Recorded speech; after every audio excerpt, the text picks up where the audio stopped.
বাংলাদেশের ফুটবলে এক নতুন সম্ভাবনার নাম হামজা দেওয়ান চৌধুরী। ইংল্যান্ডে জন্ম বেড়ে ওঠা হলেও হৃদয়ের অনেকটা জুড়ে রয়েছে বাংলাদেশ। লেস্টার সিটির এই মিডফিল্ডার সম্প্রতি ক্লাবের অফিসিয়াল অ্যাপে দেওয়া এক সাক্ষাৎকারে বাংলাদেশের মানুষের ভালোবাসা নিয়ে জানিয়েছেন মুগ্ধতার কথা। শুধু মাঠে নয়, মাঠের বাইরেও বাংলাদেশকে নিয়ে হামজার আবেগ ও ভালোবাসা তৈরি করেছে ভিন্ন রকম এক আবহ। লেস্টার সিটির হয়ে নতুন মৌসুম শুরুর অপেক্ষায় থাকা এই ইংলিশ ফুটবলার এবার জানালেন তার হৃদয়ের বড় একটি অংশ জুড়ে রয়েছে বাংলাদেশ। প্রথমবার যখন বাংলাদেশে যাই তখন আমি আমার গ্রামে গিয়েছিলাম। সেটা একেবারেই গ্রামীণ জায়গা। আমার শৈশবের বড় একটা অংশ জুড়ে ছিল সেই গ্রাম। ওখানে যে অভ্যর্থনা পেয়েছি সেটা ভাষায় প্রকাশ করার মতো না। সতীর্থরা এটা নিয়ে প্রায়ই কথা বলে, এটা অবিশ্বাস্য। এই মাত্রার ভালোবাসা কখনো স্বাভাবিক মনে হবে না। আমি সত্যি বলছি, আমার হৃদয়ের অনেকটা বাংলাদেশেই পড়ে আছে।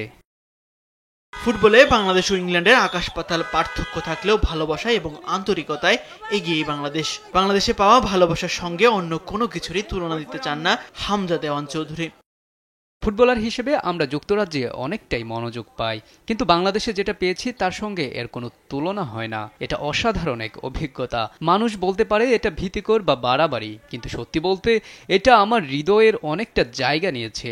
তারা সবাই শুধু ইতিবাচক এবং আমাকে ভালোবাসা দেখাতে সেখানে আছে, তাই এটা খুবই ভালো অনুভূতি।